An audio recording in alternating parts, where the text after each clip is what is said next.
The DASH diet. US News has ranked it as one of America's top overall healthiest diets, especially for heart health and diabetes control. It's been proven not only to help lower blood pressure, but also cholesterol, risk of diabetes, heart disease, stroke, and certain types of cancer. It's also been shown to slow the progression of kidney disease, reduce your risk of depression, and can help in weight loss. If you have high blood pressure, this diet may have been recommended to you by your physician, but it is also highly endorsed by the National Heart, Lung, and Blood Institute, the American Heart Association, US Guidelines for Treatment of High Blood Pressure, and the Mayo Clinic. If you are able to stick to this eating plan, you can expect to lower your blood pressure within just 14 days.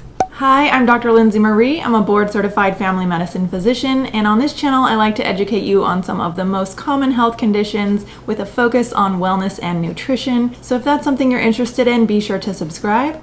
Today I'm going to be discussing everything that you need to know about the DASH diet. I will be going over the major food groups, discussing serving sizes, and give you an idea for an eating plan. I will also be sharing with you 3 full days of meal ideas from the Mayo Clinic, including breakfast, lunch, and dinner, as well as mention a few more tips about how you can succeed with this diet and more. And now getting into today's topic, as promised, this is somewhat of a follow-up video to this video right here. How to lower blood pressure without medication. And this is my most watched video on my channel. As of today's date, it has over 575,000 views and has gained me over 20,000 subscribers. So there is a huge interest in this topic, and rightfully so, as we know that millions of Americans and other people worldwide suffer from high blood pressure. It is estimated that nearly half of all Americans, 48.1%, have high blood pressure or are taking blood pressure medications. So in this video, I discuss 10 different ways to help you lower your blood pressure without medications. So if you haven't seen that video yet, also be sure to check it out. But the first way in that video discusses about the DASH diet, and in today's video, we're going to be going into more detail. So just a quick recap, what is the DASH diet? Well, it stands for Dietary Approaches to Stop Hypertension. Foods in the DASH diet are rich in minerals and nutrients, including calcium, potassium, magnesium, and fiber. This picture gives you an idea of the main food groups within the DASH diet, and those include vegetables, fruit, low-fat dairy, whole grains, seeds, nuts, and legumes, lean meat, fish, and poultry, and it focuses on limiting fats and oils. Another hallmark of the DASH diet is that it also focuses on limiting your sodium intake for the day. And this is important because we know that increased sodium raises blood pressure. And the NIH has 2 standard guidelines for limiting sodium within your diet. They have broken it down into 2 categories. The standard DASH diet limits your salt intake to 2,300 milligrams of sodium per day. And according to dietary guidelines, that amount is equivalent to about 1 teaspoon of sodium per day. There is also a lower sodium version of the DASH diet, and this restricts your sodium intake to 1,500 milligrams of sodium per day. One thing I wanted to mention, on my previous video, I saw some comments stating that no, keto diet is better, or this or that diet is better,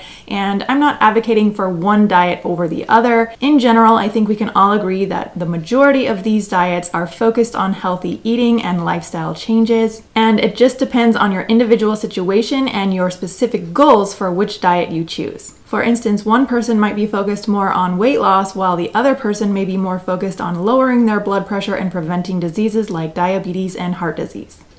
Okay, so now let's get into the specifics of the DASH diet eating plan. I'm going to be going over each specific food group, give you the amount of servings you can eat in that food group per day, what a serving size looks like, and also provide you with some examples of each food. So the first food group is vegetables, and servings per day that you can have in this food group include 4 to 5 servings per day. A serving size includes 1 cup raw leafy greens, a half a cup of chopped raw or cooked vegetables, or a half a cup vegetable juice. Some examples include lettuce, kale, spinach, broccoli, carrots, green beans, squash, sweet potatoes, tomatoes, asparagus, green peppers, and low sodium tomato juice. The next food group is fruits, and you are allowed to have 4 servings of fruits per day. A serving size includes 1 medium fruit, a half a cup fresh, frozen, or canned fruit, a half a cup dried fruit, or a half a cup 100% fruit juice, no concentrate. Examples include apples, bananas, berries, oranges, pineapple, peaches, pears, grapes, melons, raisins, and dried apricots. And as you can tell, in the fruits and vegetables category, you want to be focusing on a wide array of colorful fruits and vegetables. These also provide many other nutrients, including antioxidants, which I have discussed in another video on anti-inflammatory foods. I go into more detail about the benefits of these types of foods here and how they can also help lower your risk of chronic diseases and heart disease. So if you would also like to check out that video, I will link it in the description box below. And moving on, the next food group is whole grains. In this category, you can have 6 to 7 servings of whole grains per day, and a serving size includes 1 slice of bread, a half to 1 cup dry cereal, or a half cup cooked rice, pasta, or grains. And you want to be sure that those are more whole grains or brown rice and brown pastas. And the examples include whole wheat bread and rolls,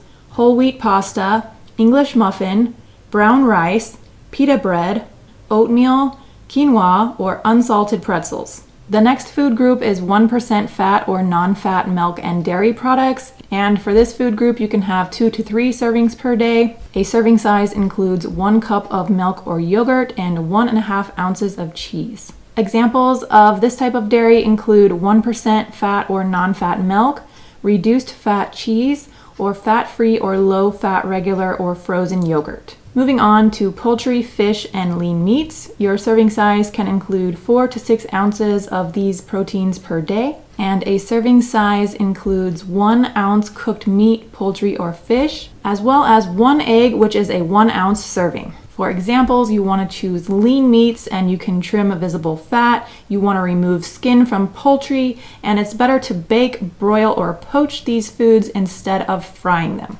The next food group is beans, nuts, and seeds, and in this food group they list you can have 4 servings per week instead of per day. A serving size includes 1/3 cup or 1.5 ounces of nuts, 2 tablespoons peanut butter, 2 tablespoons or a half ounce of seeds, and a half a cup cooked beans or dry peas. Some examples include almonds, walnuts, sunflower seeds, peanuts, peanut butter, kidney beans, pinto beans, lentils, and split peas. The last 2 food groups we're going to be mentioning are fats, oils, and sweets, and for these food groups you want to be limiting them to as much as possible. But the recommended guidelines include for fats and oils, you can have 2 servings per day, and this would only include 1 teaspoon of soft margarine or 1 teaspoon of vegetable oil. And that can be more so for cooking if needed. Some examples include soft margarine, vegetable oils, canola, corn, or olive oils, low-fat mayonnaise, or light salad dressings.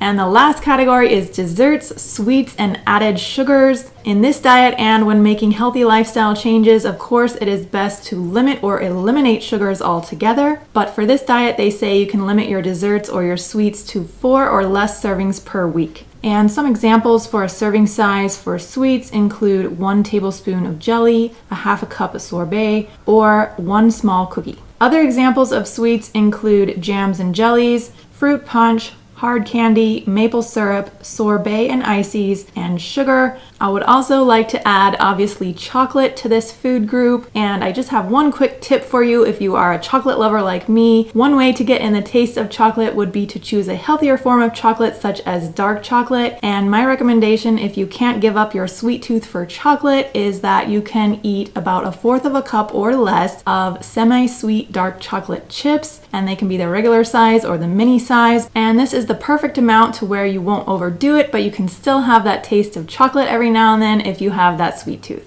So that was kind of a big overview of the DASH diet eating plan, giving you specific serving sizes, amounts of servings per week, and certain examples. And this is just another graphic visual that I liked to look at to show you what types of foods you can eat and what types of foods you should stay away from. And as you can see, more white breads with enriched grains and also those TV dinners with high amounts of sodiums are on the side that you should not eat. If this information is helpful to you so far, make sure you hit the like button. Now moving on, if you are one who has high blood pressure and find it daunting to completely change your way of living and eating, I understand, and I wanted to make it simple for you by providing you with some menu ideas for breakfast, lunch, and dinner. I am providing just 3 days worth here to keep the video short, but there are other sources on the internet and you can search for those as well. These menu options today come straight from the Mayo Clinic website, and so I'm just going to be presenting them to you in a simpler way so that hopefully you can understand them and maybe save them for future reference. So for day one's menu, first up we have breakfast, and for this breakfast you can enjoy 1 cup of oatmeal without salt, 1/4 cup raisins, 1 medium banana, 1 cup fat-free milk, coffee, tea, or water.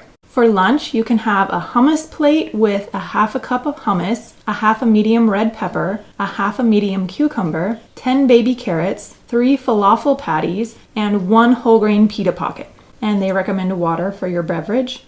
For dinner, you can have roasted salmon with 4 ounces of salmon and maple balsamic glaze, 1 cup of whole grain and wild rice blend, 3 cup green beans with red bell peppers, 1/2 cup canned pear slices in juice, and tea, hot or cold, not sweetened. And for snack time, anytime throughout that day, they recommended that you can eat 1 cup of low-fat yogurt and 1 medium peach. And this is just a quick example of day one's servings that you got in for each food group for the day. And a quick snapshot of day one's nutritional analysis is listed here. Calories included 1,940. Sodium was less than the recommended 2,300 milligrams. Total fat 57 grams and saturated fat 10 grams. Moving on to day two's menu, for breakfast they recommended you can have 1 cup of mixed fruit such as melon and grapes, a 1/2 whole wheat bagel, 1 tablespoon natural peanut butter, 1 cup skim milk, or coffee, tea, or water. For lunch, they recommend a spinach salad, which includes 3 cups fresh spinach leaves, 1 sliced pear, a 1/2 cup canned mandarin oranges, 1 tablespoon red wine vinegar, 1 tablespoon olive oil, 1 ounce of goat cheese, and 3 ounces of cooked chicken. You can pair this salad with 1 small whole wheat roll and drink water for your beverage. For dinner, they recommend a vegetarian pasta with 1/2 cup marinara sauce, 1 cup chopped summer squash, a 1/2 cup frozen chopped spinach, and 1.5 cups whole wheat pasta. As a side, you can have 1 cup of melon or another fruit of your choice and 1 cup of skim milk. For snack time for day 2, you can have a 1/4 cup trail mix that is not salted. Here are the amount of servings for each food group in day 2's meal plan, and day 2's nutritional analysis includes 1,727 calories, 1,157 milligrams of sodium, 58 grams of total fat, and 14 grams of saturated fat. And finally, on the menu for day 3, breakfast includes one of my favorites, avocado toast. You can have 1 medium avocado, 1/4 cup sun-dried tomatoes, 1 poached egg, and 1 slice of whole wheat toast. Your fruit option for breakfast can include 1 medium orange, and you can drink coffee, tea, or water.